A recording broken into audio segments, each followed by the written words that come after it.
ನಮಸ್ಕಾರ. ಎಲ್ಲರಿಗೂ ಇಂಚರ ಕನ್ನಡ ಭಾಷಾ ಲೋಕಕ್ಕೆ ಸ್ವಾಗತ. ಇಂದು ಅಮ್ಮಂದಿರ ದಿನ. ಎಲ್ಲರಿಗೂ ಅವರವರ ಅಮ್ಮಂದಿರ ಮೇಲೆ ಅಗಾಧ ಪ್ರೀತಿ ಇರುವುದು ಬಹಳ ಸಹಜ. ಬಾಲ್ಯದಲ್ಲಿ ಅಮ್ಮಂದಿರ ಜೊತೆ ಕಳೆದ ಸಮಯ ಅತ್ಯಮೂಲ್ಯ. ಅಮ್ಮ ನಮಗಾಗಿ ಮಾಡುತ್ತಿದ್ದ ರುಚಿಯಾದ ತಿಂಡಿಗಳ ಸವಿ, ಅವರು ನಮ್ಮನ್ನು ಬೆಳೆಸಲು ಪಟ್ಟ ಶ್ರಮ, ಚಿಕ್ಕಂದಿನಲ್ಲಿ ಅವರಿಂದ ಕಲಿತ ಪಾಠಗಳು, ಅವರ ಪ್ರೀತಿಯಷ್ಟೇ ಅಲ್ಲ, ಅವರ ಬೈಗುಳವೂ ಸಹ ನಮಗೆ ಆನಂದವೇ ಸರಿ. ನಮ್ಮಮ್ಮ ಪದ್ಮಾ ನಾಗರಾಜ್ ಅವರ ಇಂದಿನ ಜೀವನ ಶೈಲಿಯು ಎಲ್ಲ ಹಿರಿಯರಿಗೂ ಆತ್ಮಗೌರವ ಮತ್ತು ಸ್ವಾಭಿಮಾನದ ಪ್ರೇರಣೆಯೆಂದೇ ಹೇಳಬಹುದು. 76ರ ಹರೆಯದ ನಮ್ಮಮ್ಮ ನಮ್ಮೆಲ್ಲರಿಗೂ ಜೀವನದಲ್ಲಿ ಸ್ಫೂರ್ತಿಯ ಸಂಕೇತ. ತುಂಬು ಕುಟುಂಬದಿಂದ ಬಂದ ಅಮ್ಮನಿಗೆ ಸಂಗೀತವೆಂದರೆ ಬಹಳ ಪ್ರೀತಿ. ಎಲ್ಲ ಒಡ ಹುಟ್ಟಿದವರು ಒಳ್ಳೆಯ ಶಿಕ್ಷಣದಿಂದ ಪದವಿಗಳನ್ನು ಪಡೆಯುವುದಷ್ಟೇ ಅಲ್ಲ, ಸಂಗೀತವನ್ನು ಸಹ ತಮ್ಮ ಜೀವನದ ಪಯಣದ ಭಾಗವನ್ನಾಗಿ ಮಾಡಿಕೊಂಡು ಬಂದಿದ್ದಾರೆ. ಮದುವೆಯ ನಂತರ ಸಂಸಾರದಲ್ಲಿ ಸಂಪೂರ್ಣವಾಗಿ ತಮ್ಮನ್ನು ತೊಡಗಿಸಿಕೊಂಡಿದ್ದರಿಂದ ಅವರ ಸಂಗೀತದ ಪಯಣ ಹಿಂದುಳಿಯಿತು. ಆದರೂ ಸಹ ತಾವು ಕಲಿತಿದ್ದನ್ನು ಮರೆಯದಂತೆ ಮನೆಯಲ್ಲಿ ನೆಂಟರಿಷ್ಟರು ಸೇರಿದಾಗ, ಮಕ್ಕಳ ಸಂಗೀತದ ಶಿಕ್ಷಕಿ ಮನೆಗೆ ಬಂದಾಗ ಅವರ ಪ್ರತಿಭೆ ಹೊರಬರುತ್ತಿತ್ತು. ಅವರ ಮನಸ್ಸಿನಲ್ಲಿ ಸಂಗೀತವನ್ನು ಮುಂದುವರೆಸದ ಕೊರಗನ್ನು ನಾವು ನೋಡುತ್ತಲೇ ಬೆಳೆದಿದ್ದೇವೆ. ನಮ್ಮೆಲ್ಲರ ವಿದ್ಯಾಭ್ಯಾಸ, ಮನೆತನದ ಜವಾಬ್ದಾರಿ, ಹಿರಿಯರ ಸೇವೆ, ಪತಿಗೆ ನಿರಂತರ ಬೆಂಬಲ, ಮದುವೆಗಳು, ಬಾಣಂತನಗಳು, ಹೀಗೆ ಅವರ ಜೀವನ ಬೇರೆಯ ದಾರಿಯನ್ನೇ ಹಿಡಿದಿತ್ತು. ನಾವೆಲ್ಲರೂ ಒಂದು ಹಂತ ತಲುಪಿದ ಮೇಲೆ ಒಮ್ಮೆ ನಮ್ಮ ಮನೆಯಲ್ಲಿದ್ದಾಗ ಗಣಕಯಂತ್ರದ ಬಳಕೆಯನ್ನು ಕಲಿಯುತ್ತಾರೆ. ಆ ಕಲಿಕೆ ಅವರ ಸಂಗೀತದ ಪಯಣವನ್ನು ಮುಂದುವರಿಸುತ್ತದೆ ಎಂಬುದು ನಮ್ಮ ಊಹೆಯಲ್ಲೂ ಇರಲಿಲ್ಲ. ಅದೇ ವೇಗದಲ್ಲಿ ಮುಖಪುಟದ ಬಳಕೆಯು ಮುಂದುವರೆದು ಅದರಲ್ಲಿ ಅನೇಕ ಸಂಗೀತದ ಗುಂಪುಗಳಲ್ಲಿ ಅವರ ಸೇರಿಕೆಯಾಯಿತು. ಹರೆಯದ ಧ್ವನಿ ಮಾರ್ಪಟ್ಟಿದ್ದರೂ ಸಹ ಹಿಂಜರಿಯದೆ ಎಲ್ಲಾ ಶೈಲಿಯ ಹಾಡುಗಳನ್ನು ಸಹ ಅವರು ಹಾಡಲು ಆರಂಭಿಸಿದರು. ಅವರು ಹಾಡುವ ಅನೇಕ ಹಾಡುಗಳು ಈಗಿನವರಿಗೆ ತಿಳಿದಿಲ್ಲ. ಈ ನಿಟ್ಟಿನಲ್ಲಿ ಅವರ ಪ್ರಯತ್ನ ಅಸಾಧಾರಣ. ಹೀಗೆ ಮುಂದುವರೆದ ಅವರ ಸಂಗೀತದ ಪಯಣ ಈಗ ನಿರಂತರವಾಗಿ ನಡೆಯುತ್ತಿದೆ. ಈ ವಯಸ್ಸಿನಲ್ಲೂ ಅದೇ ಹುರುಪಿನಿಂದ ಕಲಿಕೆ, ಹಾಡುಗಳ ಧ್ವನಿ ಮುದ್ರಣ, ಸಮಾರಂಭಗಳಲ್ಲಿ ಸಮ್ಮಿಲನ, ಪ್ರೋತ್ಸಾಹ, ಪ್ರಶಸ್ತಿ, ಮನ್ನಣೆಗಳು, ಈಗ ಇವೆಲ್ಲವೂ ಅವರ ಜೀವನ ಶೈಲಿಯಾಗಿದೆ.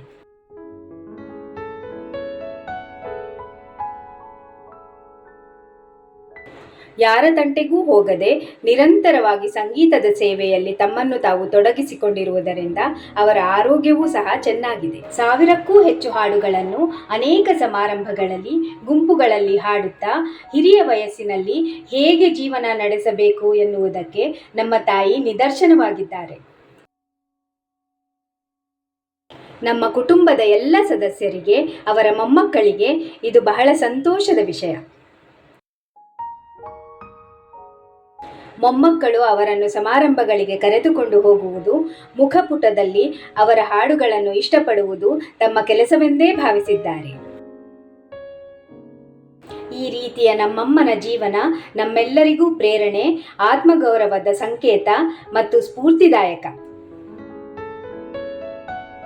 ಅವರ ರುಚಿಕರವಾದ ಅಡುಗೆಯ ಸವಿ, ನಮ್ಮೊಂದಿಗೆ ಹರಟೆ, ಬೈಗುಳ ಇವೆಲ್ಲವೂ ಸ್ವಲ್ಪ ಮಟ್ಟಿಗೆ ಮಕ್ಕಳು ಮತ್ತು ಮೊಮ್ಮಕ್ಕಳ ಜೀವನದಲ್ಲಿ ಕಾಣೆಯಾಗಿದೆ. ಹರಟೆಯೂ ಸಹ ಸಂಗೀತ ಮತ್ತು ಮುಖಪುಟದ ವಿಷಯಗಳಿಂದ ಮಾರ್ಪಟ್ಟಿರುವುದು ಈಗಿನ ವಿಚಾರವಾಗಿದೆ. ಮೊದಲಿನ ಅಮ್ಮನ ಕಾಳಜಿಗೆ ಆತುರವಿದ್ದರೂ ಸಹ ನಮಗೆಲ್ಲರಿಗೂ ಅವರನ್ನು ಹೀಗೆ ನೋಡಲು ಬಹಳ ಹೆಮ್ಮೆ. ಎಲ್ಲರೂ ಹಿರಿಯ ವಯಸ್ಸಿನಲ್ಲಿ ತಮಗಿಷ್ಟವಾದ ಚಟುವಟಿಕೆಗಳಲ್ಲಿ ತೊಡಗಿಸಿಕೊಂಡು ಯಾವ ತಕರಾರಿಗೂ ಹೋಗದಂತೆ ಸಂತೋಷವಾಗಿ ಜೀವನವನ್ನು ಹೇಗೆ ನಡೆಸಬೇಕು ಎಂಬುದಕ್ಕೆ ನಮ್ಮ ತಾಯಿ ಮಾದರಿಯೆಂದೇ ಹೇಳಬಹುದು. ನಮ್ಮ ತಾಯಿಯ ಸಂಗೀತದ ಈ ಪಯಣದಲ್ಲಿ ಸಹಕಾರಿಯಾಗಿರುವ ನನ್ನ ತಂಗಿಗೆ ಮತ್ತು ಮುಖಪುಟದ ಎಲ್ಲ ಆಡಳಿತ ಮಂಡಳಿ ಮತ್ತು ಸದಸ್ಯರಿಗೆ ನನ್ನ ತುಂಬು ಹೃದಯದ ಧನ್ಯವಾದಗಳು. ತಮ್ಮ ಕನಸನ್ನು ನನಸಾಗಿ ಪರಿವರ್ತಿಸಿಕೊಳ್ಳಲು ವಯಸ್ಸು ಅಡ್ಡ ಬರುವುದಿಲ್ಲ ಎನ್ನುವುದಕ್ಕೆ ನಮ್ಮಮ್ಮನೇ ಸಾಕ್ಷಿ. ಈ ಅಮ್ಮಂದಿರ ದಿನದಂದು ನಮ್ಮ ತಾಯಿಗೆ ಆರೋಗ್ಯ, ಸಂತೋಷ, ನೆಮ್ಮದಿ, ಅವರ ಸಂಗೀತದ ಪಯಣಕ್ಕೆ ಹುರುಪು ಇವೆಲ್ಲವನ್ನೂ ಭಗವಂತ ಕರುಣಿಸಲಿ ಎಂದು ಆಶಿಸುತ್ತೇನೆ. ನಮ್ಮ ಹಿರಿಯ ವಯಸ್ಸಿನಲ್ಲಿ ನಾವೆಲ್ಲರೂ ಅವರಂತೆಯೇ ಚಟುವಟಿಕೆಯಿಂದ ಇರುವ ಆಶಯದಿಂದ ನಿಮಗೆಲ್ಲರಿಗೂ ಅಮ್ಮಂದಿರ ದಿನದ ಶುಭಾಶಯಗಳನ್ನು ಕೋರುತ್ತೇನೆ. ಅವರು ಹಾಡಿರುವ ಒಂದು ಹಾಡಿನ ಸಣ್ಣ ತುಣುಕನ್ನು ನಿಮ್ಮೊಂದಿಗೆ ಈಗ ಹಂಚಿಕೊಳ್ಳುತ್ತೇನೆ. ದೇಹವಿದು ನೀನಿರುವ ಗುಡಿಯೆಂದು ತಿಳಿದು ಗುಡಿಸುವೆನು ದಿನ ದಿನ ದೇವದೇವ.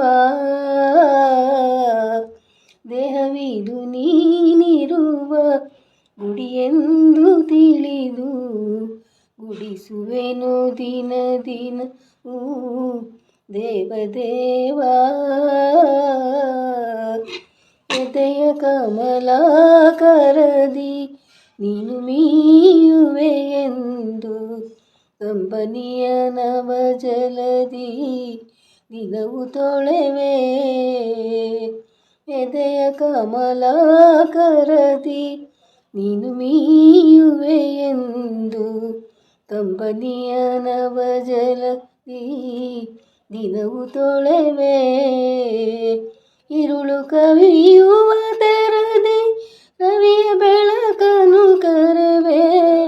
ಮನದ ಬಾಗಿಲ ತೆರೆವೆ ಮುಚ್ಚಿರುವೆ. ದೇಹವಿದು ನೀನಿರುವ ಗುಡಿಯೆಂದು ತಿಳಿದು ಗುಡಿಸುವೆನು ದಿನ ದಿನ ದೇವದೇವ. ಗಂಟೆಗಳ ನಾನೊಡೆದು ಶಂಖವನೆ ನಾನುದೆ ಮಂಗಳಾರತಿಯನ ಬೆಳಗಲರಿಯೇ. ಗಂಟೆಗಳ ನಾನೊಡೆದು ಶಂಖವನೆ ನಾನುದೆ ಮಂಗಳಾರತಿಯನ ಬೆಳಗಲರಿಯೇ. ನಿನ್ನ ಪೂಜಿಸಲರಿಯೇ ನಿನ್ನನೆಂದು ಮರೆಯೇ. ನಿನ್ನ ಪೂಜಿಸಲರಿಯೇ ನಿನ್ನನೆಂದು ಮರೆಯೇ. ನಿನ್ನವಳು ನಾನಲ್ಲವೇನು ದೊರೆಯೇ. ದೇಹವಿದು ನೀನಿರುವ ಗುಡಿಯೆಂದು ತಿಳಿದು ಗುಡಿಸುವೆನು ದಿನ ದಿನ ದೇವದೇವ. ನನ್ನ ವಿಚಾರಗಳು, ಅನಿಸಿಕೆಗಳು ಮತ್ತು ಅನುಭವಗಳ ಹಂಚಿಕೆಯು ನಿಮಗೆ ಇಷ್ಟವಾದಲ್ಲಿ ಲೈಕ್ ಮತ್ತು ಶೇರ್ ಮಾಡಿ. ನನ್ನನ್ನು ಇನ್ಸ್ಟಾಗ್ರಾಮ್ನಲ್ಲಿ ಫಾಲೋ ಮಾಡಿ ಮತ್ತು ನನ್ನ ಯೂಟ್ಯೂಬ್ ಚಾನೆಲ್ಗೆ ಸಬ್ಸ್ಕ್ರೈಬ್ ಮಾಡಿ. ಧನ್ಯವಾದಗಳು.